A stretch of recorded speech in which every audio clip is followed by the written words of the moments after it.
Hello, and welcome to this 12th video, assuming my counting is correct, in a series reflections on the Bhagavad Gita, chapter 16, verses 1 through 3. We are looking at verse 2 in this video, and this is actually a continuation of the video 11, still looking at the same word, ahimsa.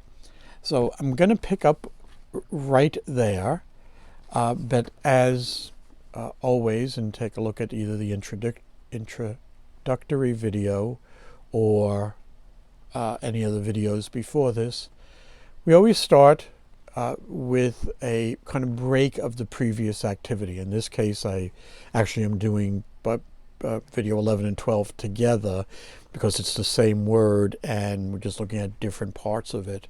But even though it kind of seems the same, it's always a good idea to take a break in between the activities. So with that, just become aware of your body. If you're sitting down, aware of it sitting in a chair. If there's thoughts in the mind, just let them pass by. They're not yours. And just come to rest.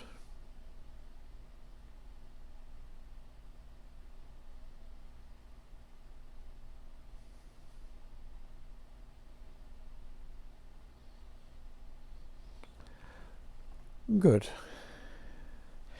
Well, ladies and gentlemen, as I said, this is a part 2. I'm going to kind of jump right into this and pick up with what I suggested should be looked at in the second part here. In the first part, for ahimsa or harmlessness, dealt with how each of us deal with our fellow travelers on this planet. Of course, the next thing is, well, that's nice, but what about everything else? I mean, we could talk about humans, we could look on the news, but the reality is we interact with everything within the creation, and if that's a little too far out there for you right now, we interact with everything that this planet gives us, which is, of course, the support for our very being. Most people are not crazy about the idea of being dead, and therefore you, through either good eating, exercise, whatever else you need to do, good living, good clean living, how about that? Whatever else you need to do, most people, unless they are under the influence of some drug or alcohol, are pretty well going to perform activities that keep themselves from harm. And makes perfect sense. Now, we talked about, well, fine, one that, that's neither, I want to keep living, I want to stay healthy, I want to stay injury-free. Those around us may or may not get the same sort of treatment. We talked a little bit about that. But then we have, what is it that we have that is not only keeping, me over here alive, but everybody alive? Now, I always say these are not political commentaries. These are reflections upon certain words. The word we're looking at here, ahimsa, is harmlessness.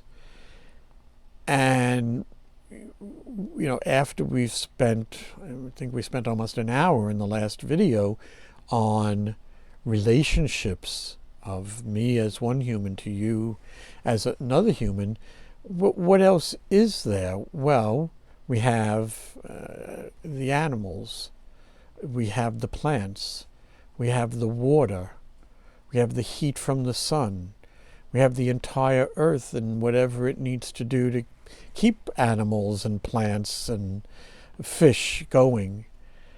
And it's not like I leave the house every morning and go, oh yeah, gotta be good to the animals, gotta be good to the trees, You know, if you're a tree hugger, more power to you. Go out there and hug the trees in the forest. But that's generally not how we're approaching every day. You know, you jump in the car, or if you're taking public transit, you know, it's like, oh, what's on at the office today? What's got to be done? Very rarely, except maybe you're watching some sort of special on TV, or I mean, I remember the first time that got out of the car in Muir Woods, and there is a space, and there is a silence and a beauty that I could say all sorts of words, but it's not the same as experience that. And of course, it's the same for the ocean, the mountains, the lakes, the whatever is here. People can experience, and do get to experience, a touching of the heart, a taste of beauty through the earth around us. And again, if you want to go a little further than the earth, look up in the sky. There's plenty to keep you occupied there. Now, is anything I'm going to do harm Saturn or Jupiter? Probably not. But remember, it's not all just the physical, it's the mental, and it's the level of the heart. And, you know, is your attitude, is the way you are approaching people, like we talked about, I'll stick to Earth, or is the way you're approaching Earth harmless or harmful? Because all of these things that we've talked about here apply to everything that we need to live. And I think right now climate change is the one that's on everybody's list, and amazingly enough, there's, you know, almost as many people arguing one side as there is another. But whether and to what degree that's true is, to me, less important than my day-to-day actions. I mean, yes, you drive a car and that's contributing things, but it is my general attitude one of harmlessness to everything around me. You know, if my mind is filled with thoughts of, well, I want my house here and I've got to, take out 10 acres in order to get a clear view of something, yeah, you have the power to do that, but is that necessarily harmlessness to everything around us? And these are debates that can be carried on for quite a bit. Certainly, I think just about every state, coming to you from America, and as I would say, just about every state where a free space becomes available, some sort of building is put there. Now, there's always a balance. People need to live. People need a place to live. People need something that's affordable. And maybe, the knocking down 10 trees is less harmful than having people out on the street because they don't have a home. This is not what I am speaking about here when I'm saying harmlessness to the earth. It's kind of a caring in some way. I mean, if you're caring for someone or something, the idea of harm isn't there. And I'm including the care because a lot of times decisions are made really without regard. It's, well, this is what I want, I need to build. I'm not trying to pick on builders in particular, it's just something that's easy to spot. But whatever the case may be, when we talk about these qualities, and I've said it in all the other videos, where it points out and it points back to, purity of being, quality of your heart, goodness of the heart, wisdom, honesty, purity, is that attitude there with everything that you're dealing with. And some people only consider another human being worthwhile of anything, and nature almost literally doesn't exist. I go to the store, I don't know how the food gets there or whatever, nor do I care. And that's fine in its way. As I said, not everybody's going to be a tree hugger here, nor should they be. But I'm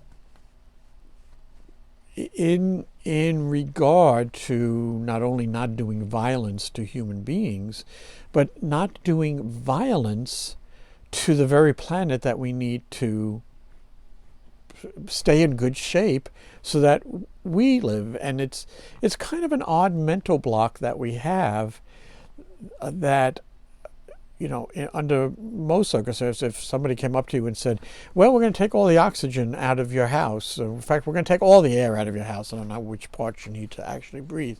Is that okay with you, chap? Yeah, okay, good. We're going to take the oxygen out. And you go, no, wait. I can't breathe. I won't be able to live. And I think I'm more aiming at a general harmlessness of action, so that you're not doing the equivalent of causing others around you to keep them from living free and easy, as it were. There is I don't know why harmlessness comes back again to law, but there is this concept of keeping clear the king's highway. I think that's the way it's said, of keeping the way clear and safe, so that others, including the king, if you're in that kind of a country, but so for example, I'm just in the wintertime up in the northern states, and even some of the southern, you get snow. In the north you get lots of snow, and you need to be out there shoveling your sidewalk. And again, most states have laws, because everybody's forgotten, and so you need a whole bunch of laws written down to say, oh, by the way, when it snows, you get out there and you shovel your sidewalk so that your neighbors don't get killed on the ice when they walk by your house. And now that should be a fairly natural thought, but unfortunately it may not be. And so we have this idea of a lot of laws follow this kind of keeping clear the king's highway, keeping clear that others may live their life in safety, free from harm, free from this malice. Now, I know I am back again to people on this, and I'm pretty sure a squirrel running across your unshoveled sidewalk is not going to have any problem. But it is somewhat of the same idea, in that not so specific maybe as shoveling my sidewalk from the snow, but that I am not doing anything to the environment that would make my neighbor, and this is in the biblical sense of who's my neighbor. Let's go back to the Good Samaritan story there, right? I am not doing anything that is causing my neighbor to be in more harm than they were before I either took or didn't take my actions. Now, that neighbor could be a human, could be the animals who all live and are part of the great system. I mean, certainly in many states there's still great forested areas where deer and other animals are roaming about. New York City, you don't see as much of that, but the principle, I think, remains the same. This idea of harmlessness is not just a direct I didn't shoot you, which you shouldn't be doing anyway. It's that I am not causing conditions that are going to bring other living things harm. And of course you do that by not harming the non-living things. Now, the best view is consider it as all alive. You would, I think in Christianity, the best way to say is everything's God and treat it as such. Hinduism, it's all the Atman, which is, both the inner self or Brahman, the outer self. But they have this idea running through that it's not a bunch of separate little things. It's the creation as a whole. It gets taken care of as a whole. And not that, I'm going to dump all this stuff over in the river here and wash my hands of it, as the saying goes, and not care that I just, may have poisoned a town downstream. All of these things that I'm mentioning here, I'm including in ahimsa, harmlessness. Ultimately, it affects the living beings or creatures on a planet. But even if the life form didn't yet include humans, I think that the idea and the mindset, which I begin to, as I read through these, there's this mindset of truthfulness. In fact, truth is the next word coming up. We're going to have fun with that one. There is a mindset running through all of this of care and love for everything around you. And certainly, the ideas embodied in everything that we've been reading about harmlessness apply to the animate and the inanimate too, because ultimately, I need clean water to drink. I need unpoisoned. I need cows. Well, I don't eat meat, but I mean, if I was in the hamburger crowd, I need cows that don't have mad cow disease, and so on down the line.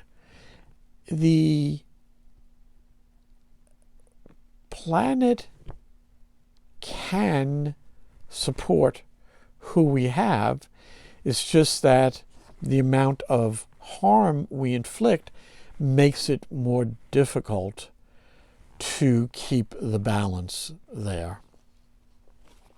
And so, when we talk about harmlessness, it is not limited to just, me and you back and forth here. And again, what I would say, especially, since there's still this big push, it's all relative, it doesn't matter, and breaking the law or getting away with it. Yeah, but I'm pretty sure if I came and dumped a whole bunch of trash on your nicely manicured front lawn, you would be looking to track me down to make me pay for it and take it away. So, again, as I've said a lot through this, I'll go along with some of this stuff, but up until a point when I see people go, well, yeah, it's as good as long as it's that person over there. When we're talking about me, I want people who are following the law as if they were Moses and wrote the law itself, or had just gotten it.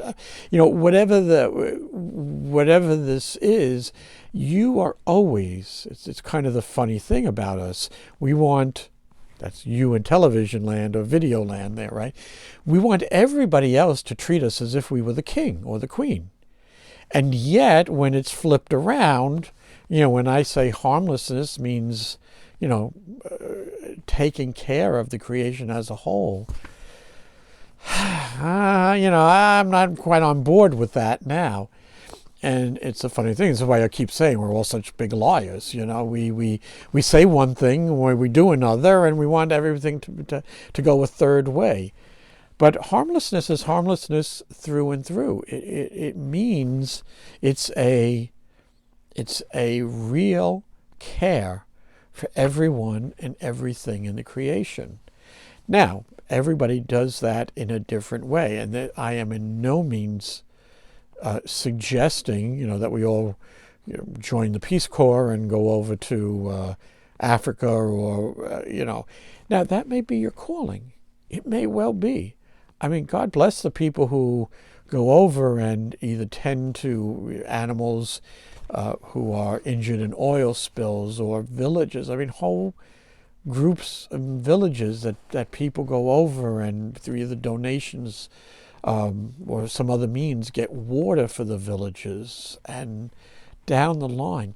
These are tremendous examples of harmlessness, in that they are bringing up the level of life for their fellow human beings who may not even live, again, who is my neighbor?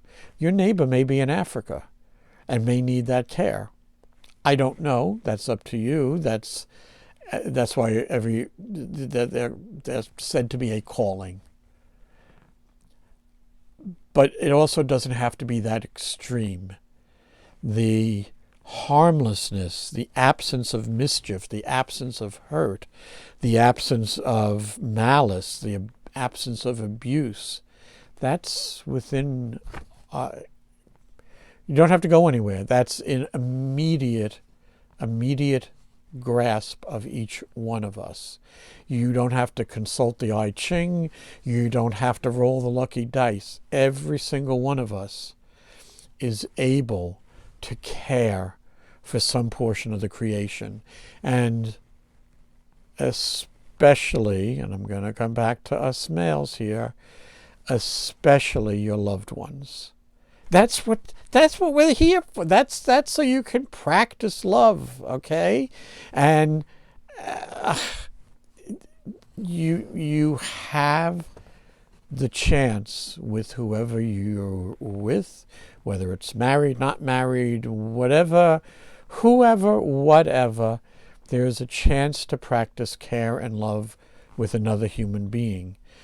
And if you are not taking that opportunity, if you are not caring for the person you promised to love, that's got to be turned around rather quickly.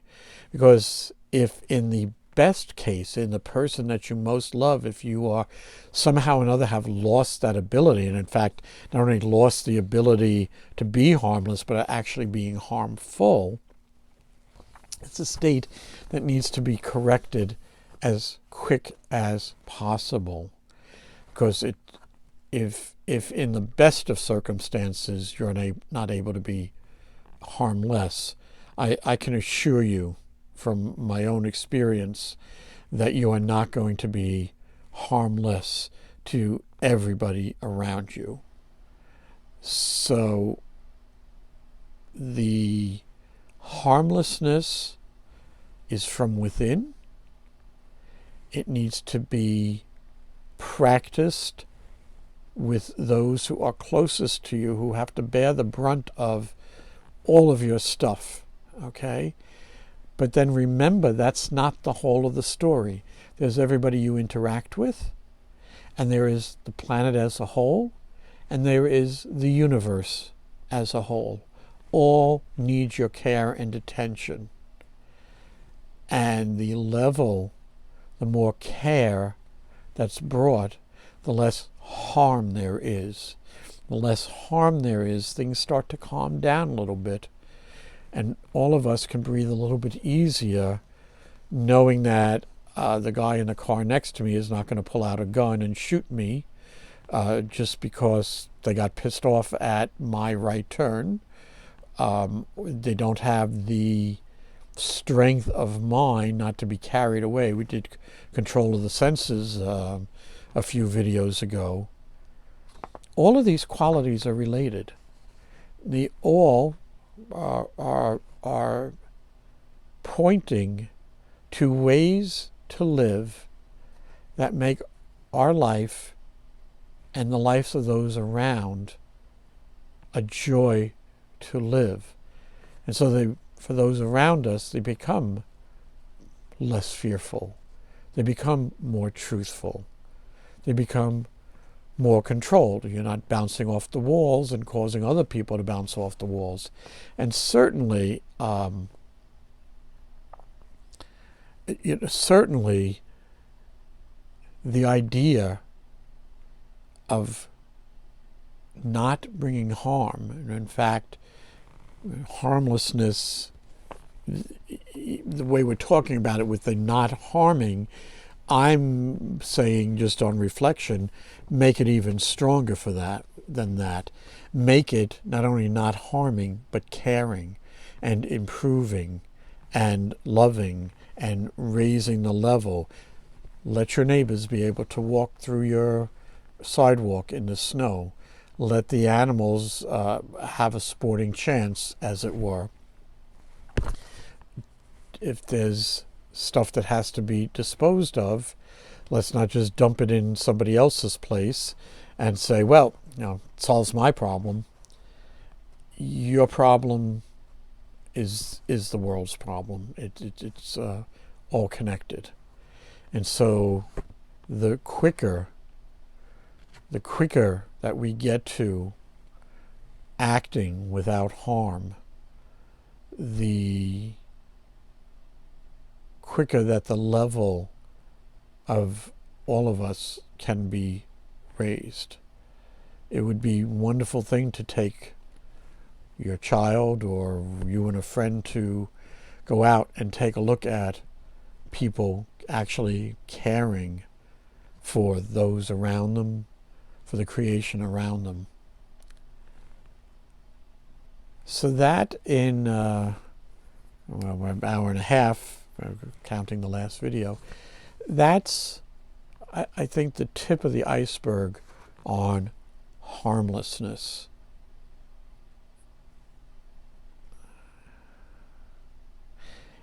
It's sometimes so mind-boggling to read through this, reflect upon it, say what comes out here, and yet find that there's still many with desire to bring harm to others. And it is high time that people stop pretending that everything is just a matter of opinion. It is not just a matter of opinion. You have the ability to bring terrible hurt, terrible pain, terrible suffering to other people. Don't do it.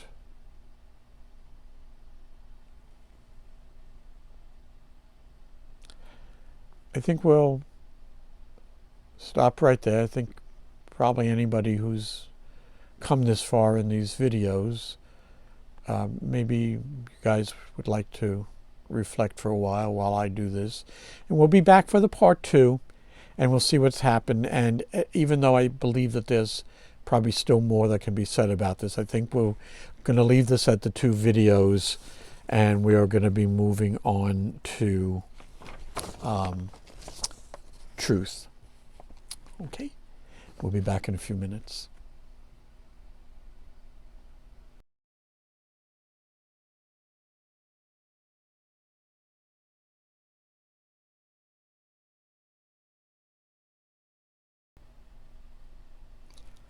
Hello, and welcome back to part 2 of this video. We're looking at ahimsa, harmlessness. This is actually the second video on that. And when I put these together, in addition to the actual words and definitions, this is one way of kind of putting this stuff together is to look at the words and go to the dictionary. But I'm just looking at some extra notes that I had put in here and there. The Ramayana and the Mahabharata, which is the Gita is part of, are these rather large epic tales from India. And like tales of this sorts, a lot of the people are symbolic of universal qualities. So we mentioned Dharma. eternal law, or the laws of the creation, and of course adharma, which would be against the laws of the creation. And so I have two other little notes here. One is called The Wife of Dharma. It says, Agni is the eldest son of Brahma. In the Vishnu Purana, Agni, called Abhimani, is said to have sprung from the mouth of the Virat Purusha, the cosmic man.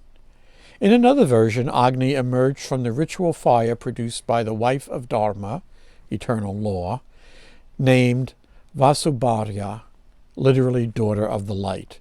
So you kind of get this, okay, we're in with the law, we're in with the light. Agni is another name for fire. There's the Agnihotra, the ritual fire sacrifice. And then we come to the wife of Adharma, okay, not in accordance with law. And it says here, and I'm not going to read the whole thing, it's a little long, the wife of Adharma, vice, was Himsa, which we've been looking at, Ahimsa. So the wife of Adharma was Himsa, violence, on whom he begat a son, Antriya, falsehood, and a daughter, Nikriti, immortality. They intermarried and had two sons, Bhaya, fear, and Naraka, hell, and twins to them, two daughters, Maya, deceit, and Vedana, torture, who became their wives. And it goes on. It's quite a family tree, including death, pain, disease, decay, sorrow, greediness, wrath, and a few others, which we will get to two ways, either as an absence, again, of these qualities, such as akrodha, absence of anger, or in looking at what anger leads to, which is utter ruin of a person. But it was rather interesting. Now, I mean, were these actual people? No, but they're not meant to. Some of the purpose of putting these things into story form is, and I mentioned this before, as C.S. Lewis says, you're trying to get past the watchful dragons. We all, in this day and age, are very, very much, in the head, thinking that that's the entirety of the mind, but we're very thought-oriented. And that blocks a lot of what needs to get through. And one of the reasons for these stories and myths, and I think Joseph Campbell did this probably better than anybody, is they're trying to get the information in. You need to go behind enemy lines, as it were, okay, to get some of this information in. I'm not doing that. I'm just kind of reading in, and I'm not the myth maker. I'm just here to tell you, don't be stupid and stop killing other people, okay? But there are just a direct person, that's all. Please stop killing everybody. Stop hating everybody. And remember, we're all in this together. If that doesn't work, then you have to go through all of these myths and stories to try to get this info in past you.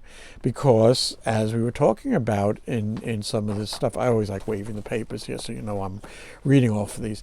In some of these things, we justify everything up to killing to ourselves through the mind. Mind's a wonderful tool, but it's also a devil in itself, and it can convince you 10 different ways of the righteousness of your action, and that may not be. So it is necessary sometimes to pull in a story or two to get these ideas across that, this might not be conducive to the happiness of everybody if all I think about is me all the time. And so anyway, so that's a little bit about Dharma and Adharma, given in some of the stories. So you can go that way, or you can go back to what I was calling the practical way, which is that you recognize. I mean, that's part of the reason the call for coming to stillness at the beginning of each of these is to stop that train of thought of what you tell yourself day in and day out. Now, again, it's being fed from the heart. I think that's going to have to be the third. So I have enough videos here. Nobody's going to watch them, but I have enough videos here. But if the heart is pure, we've spent a lot of time on that, then the rest of what flows downstream from that stays pure. By its fruits your tree shall be known. Again, I'm not great at quoting the Bible. I'll have to look these up and get the exact quotes, but keep it clean. Keep it clean from the start. The reason why it's worth going through these is, okay, you need to be reminded of kind of the rules of the game here that keeps you and everybody else safe. And more important is the day can come when you throw away the Gita, when you throw away the Bible, when you throw away whatever book it is that you're getting the rules out of. And as I always say, you stop learning, you stop the practice, and you then get out there and live. And so I, coming here and reading about harmlessness, should in fact be one of the most useless things that I could do if people's hearts are already there. Because you won't need anybody to tell you not to harm anybody, because it would be part and parcel of your being. I'm going to go back to Psalm, right? Purity of being was Psalm. It was that joining, it was that togetherness in a way that just says these two are in union. It is a marriage. I think Psalm also had a definition of marriage in there. It would be wonderful. I look here and I go, and we end up almost every video ends up at about this same place. Wouldn't it be wonderful if the people who you were dealing with, or the people who had to deal with you, because really we're not here to change anybody else. This is all self-reflection, and if you want to take that up, reflection too. But wouldn't it be wonderful if people approached you who had absolutely no harmful intentions to you, who were not filled with malice towards you, who were not abusive towards you?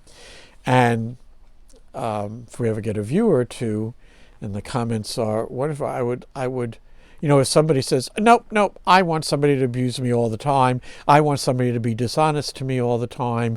I want to be in fear whenever. Now, of course, we've kind of gotten that way with the current pandemic, but that I consider that an unnatural state. A natural state would be when a fellow human being approaches you, there's no question of being in fear or being worried that you're going to be harmed. And if you would like to argue that but that's not a desirable state, I'd kind of be interested to hearing the argument, but I'd also like to know where you live, because I'm, ready to go in there and relieve you of a few of your possessions. I mean, these all kind of go together. If you're saying, no, I don't want honesty, I don't want harmlessness, I want to live in fear, I'm not understanding that. And I cannot myself reconcile where then this idea of it's all relative, now who's to say what's right and wrong, good and bad, truthful or not, is there anything? Because to me, you don't have anything to stand on at that point. And when I go here and I see harmlessness, and if you're saying, yeah, maybe harmlessness, I kind of wonder what life is like. My premise throughout all of this is, so far in reflection, I have not seen any case where these qualities would do anything but good if either I exhibited them, and that'd be the first place, is for me to exhibit honesty, truthfulness, harmlessness, because that should make it better for those around me. And also, I would love it if other people took that on as this week's challenge, to say, yeah, you know what? I don't have to be cursing everybody out in the road.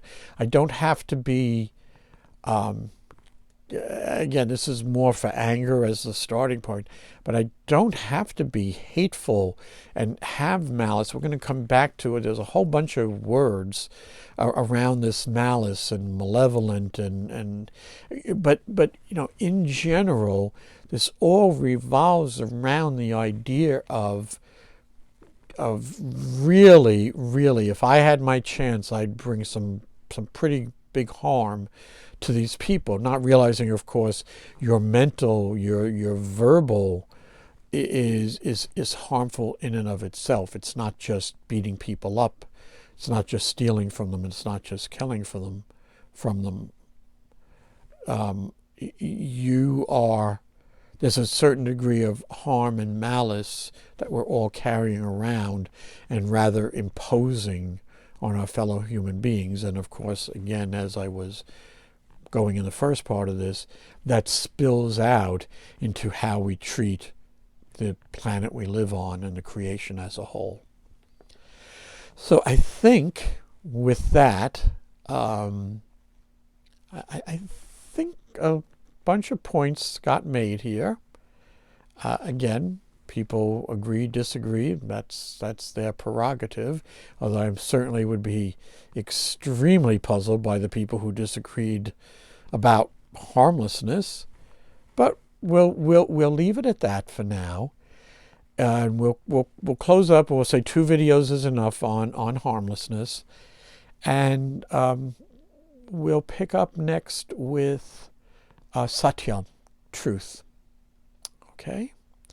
And I'm probably going to have to start editing in some cat videos here. But as I say, if these are not appealing to you, there's plenty of cat videos out on the internet. So enjoy. Until next time.